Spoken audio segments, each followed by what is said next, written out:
আজকে বোর্ডের লেখাটা দেখে বোঝাই যাচ্ছে আজকে আমি কি নিয়ে আলোচনা করতে যাচ্ছি। সূচক ও লগারিদমের ধারণা ও প্রয়োগ। আজকে আমরা দেখব লগারিদম। মূলত আমার আজকের ইন্টেনশন হচ্ছে লগারিদম সম্পর্কে জানা, লগ কি বা তার কাজ কি, কিভাবে কাজ করে, ওইটা নিয়ে বিস্তারিত আজকে আলোচনা করব। তার আগে আমরা কয়েকটা বিষয় জেনে নিই যেগুলোর সাথে আমরা অনেক আগে থেকে পরিচিত। যেমন ওগুলো আমি এখন লিখতেছি। 7 যোগ 5 খুবই সহজ 12, 14 ভাগ 2 সমান 7, 5 গুণ 3 সমান 15, তারপর 15 বিয়োগ 4 সমান 11। কোয়েশ্চেন হচ্ছে আমরা আজকে শিখব লগ, কিন্তু যোগ ভাগ গুণ বিয়োগ কেন? আসলে এইটার মাধ্যমে লগারিদম জিনিসটাকে ফিল করাতে চাচ্ছি। যেমন এইখানে প্লাস, এই চিহ্নটা 7 এবং 5 কে একসাথে করে তার বিনিময়ে 12 একটা রেজাল্ট দেবে। তার মানে প্লাস একটা কাজ সম্পাদন করবে। ঠিক একই রকম ভাবে ভাগ,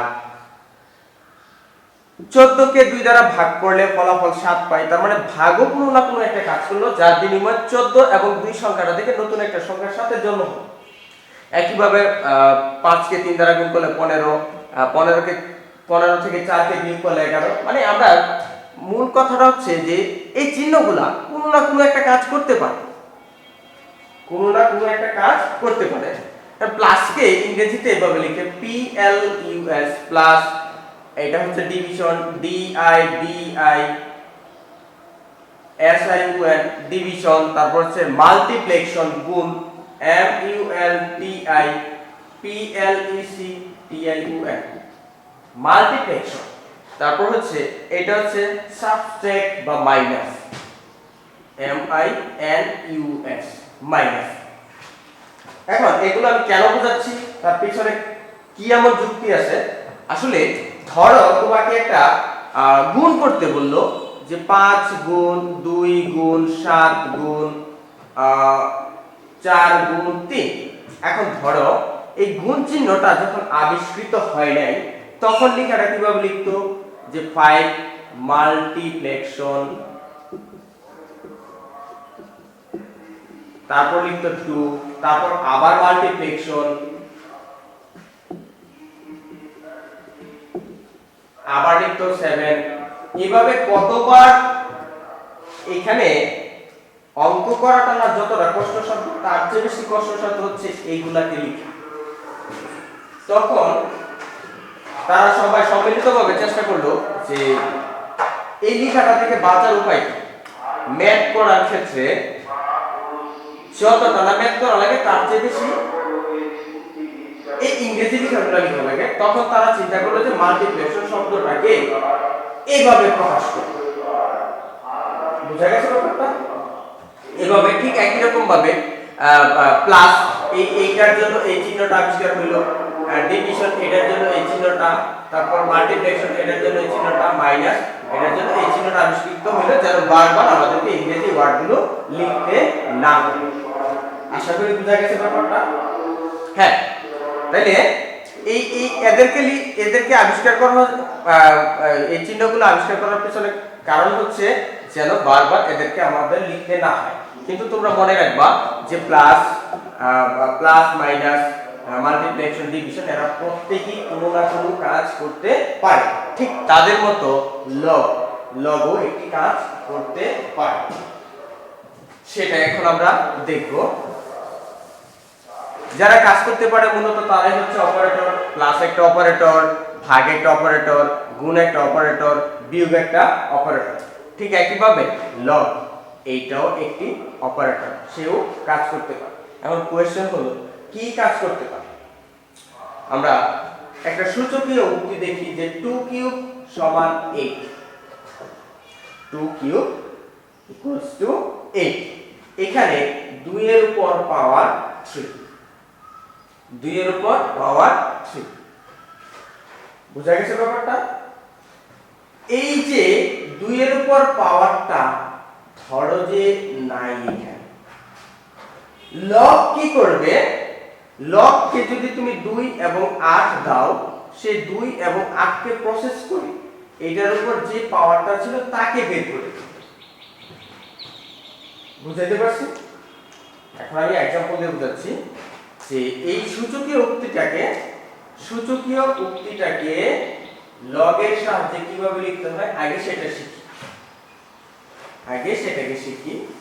যে লগের এই অংশটাতে বেস থাকে, আগে তাদের নামগুলো একটু লিখি, B A S E base, S E base, হচ্ছে power, P U W E R, আর এটা হচ্ছে অ্যানসার।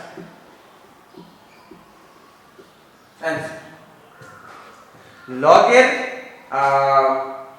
গাণিতিক উক্তিতে যেটা বেস, লগের ক্ষেত্র সেটাই বেস থাকে। বুঝা গেছে? হ্যাঁ, সরি, এটা একটা সূচকীয় উক্তি। এখানে যে বেস, লগের ক্ষেত্রে সেম বেস।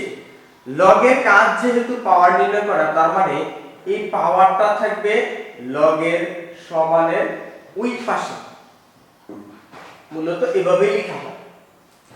এবং এই 8 চলে আসবে এইখানে, এবং 8 যে জায়গাটা দখল করলো তার নাম হচ্ছে আর্গুমেন্ট।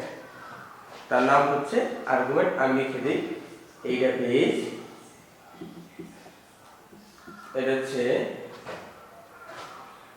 এটা ছিল হচ্ছে এটা লগের অ্যানসার, যেটা কিনা বীজগাণিতিক উক্তিতে বা সূচকীয় উক্তিতে যেটা পাওয়ার ছিল, আর এই 8 হলো আর্গুমেন্ট। বুঝতে পারছো ব্যাপারটা? আচ্ছা, ঠিক আছে। এখন তাহলে তোমরা একটু ভালো করে খেয়াল করো, আশা করি এই বিষয়টা তোমরা সকলে বুঝতে পারছো। উপরের অংশটা আমি একটু মুছে দিই, হ্যাঁ। এখন আমি যদি তোমাদেরকে বলি যে এই 2 টু দি পাওয়ার 1 অবশ্যই 2, এইটাকে লগের সাহায্যে লিখো, তাহলে তোমরা কি লিখবা যে log 2। দেখো এখানে এরা কিন্তু এক্সচেঞ্জ হয়েছে, এইটা এখানে আছে, এটা এখানে আছে। মনে রাখার একটা টেকনিক আছে যে সাধারণত যে সূচকীয় উক্তিটা থাকে তাদের যে ফলাফলটা আসে এখানে আর পাওয়ারটা চলে যাবে এখানে, তুমি দেখো আর এখানে আসছে আর 3 সমানের ওই পাশে চলে গেছে। বুঝা গেছে?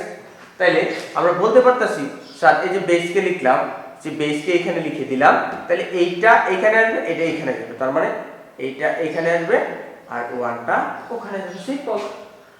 ঠিক সেম একই রকম ভাবে 3 to the power 1 equals to 3, তাহলে এটা লগের সাহায্যে হবে log, এটাকে পড়ার নিয়ম log 3 বেস অফ 3, আগে এটা তারপরে log 3 বেস অফ 3। বুঝা গেছে? এখন অবশ্যই তোমরা বলবা যে লগের অ্যানসার এই মুহূর্তে হবে 1। এখন আমি যদি তোমাদেরকে যদি বলি যে 4 টু দি পাওয়ার 1 এটা সমান হচ্ছে কত? 4। তাহলে এইটা লগের সাথে কিভাবে লিখবা? আমি জানি সবাই এটা বুঝতে পারতেছে যে এইখানে 4, এইখানে হবে 4, ডান পাশে 1। তার মানে এখান থেকে আমরা সিদ্ধান্ত নিতে পারি স্যার যদি কোনো লগারিদমে বেস এবং আর্গুমেন্ট সমান হয় তাহলে তার ফলাফলটা আসে 1। বুঝাইতে পারছি? লগের বেস এবং আর্গুমেন্ট যদি উভয় সমান হয় তাহলে তার ফলাফল হবে 1। সুতরাং একই রকম ভাবে আমরা লিখতে পারি যে log a base of a equal to 1। হ্যাঁ, বুঝা গেছে? হ্যাঁ, আরেকটা বিষয় আমি জানাই রাখি যেটা প্রমাণ আমরা দেখব অবশ্যই, যে আসলে কোন সূত্র এমনি তৈরি হয় না, তাদের পিছনে যথেষ্ট পরিমাণ সুন্দর ব্যাখ্যা আছে। প্রত্যেকটা সূত্রের পিছনে খুবই সুন্দর চমৎকার ব্যাখ্যা অবশ্যই আছে। ধরো log হচ্ছে আমি 4 বেস অফ 4 লিখলাম। এখন এই আর্গুমেন্টের উপরে ধরে একটা পাওয়ার আছে, ঠিক তার পরের লাইনে পাওয়ারটা লগের সামনে চলে আসবে এবং লগের সাথে গুণ অবস্থায় চলে যাবে। এটা সুন্দর প্রমাণ আছে, এটা অবশ্যই প্রমাণটা আমরা দেখব পরবর্তী ক্লাসে। এটা কিভাবে হলো, এটা তো চাইলেই হতে পারে না, এটার পিছনে অবশ্যই যুক্তি আছে যে 3 কিভাবে এখানে আসবে, এবং এই সুন্দর প্রমাণটা অবশ্যই আমি চেষ্টা করব তোমাদেরকে দেখানোর জন্য। আজকে কিছুক্ষণের জন্য জেনে রাখো যে আর্গুমেন্টের উপর পাওয়ার থাকলে সেটা চাইলে সামনে আনা যায়। হ্যাঁ হ্যাঁ, প্রথমে আমি যে কথাটা বলছিলাম যে হচ্ছে লগের কাজ হচ্ছে পাওয়ারকে নির্ণয় করা, লগের কাজ হচ্ছে পাওয়ারকে নির্ণয় করা। এখন আমরা সেটা দেখব, সেটা আমরা দেখব। এখানে একটু কর্নারে লিখে রাখি যে বেজ এবং আর্গুমেন্ট সমান হলে তার ফলাফল 1। আচ্ছা, তাহলে এখন এইটাকে লগের সাহায্যে লিখি, log 8 বেজ অফ 2, এইটা কারণ আমরা বলছি যে এই দুইটাকে দিলে সে পাওয়ারের মানটা বের করে দিবে, সমান log 2। এখন চাইলে আমরা 8 কে ভেঙে 2 কিউব লিখতে পারি, পারি না? সূচক থেকে আমরা জানি যে 8 কে ভেঙে চাইলে আমরা 2 কিউব লিখতে পারি। ঠিক তার পরবর্তী লাইনে একটু আগে যেটা বললাম যে আর্গুমেন্টের উপর পাওয়ার থাকলে এটাকে চাইলে কোথায় আনা যায়, সামনে নিয়ে আসা যায়। অর্থাৎ 3 কে চাইলে এখানে নিয়ে আসতে পারি গুণ log 2 বেজ অফ 2। তাই এই যে দেখো log এর বেজ এবং আর্গুমেন্ট সেম থাকলে তার ফলাফল কত, অবশ্যই 1। তাইলে এই যে log রেজাল্টটা যে বের করলো কত, 3। দেখো তো তার পাওয়ার কত ছিল, 3। অর্থাৎ log এর কাজ হচ্ছে পাওয়ারকে নির্ণয় করা। বুঝা গেছে ব্যাপারটা?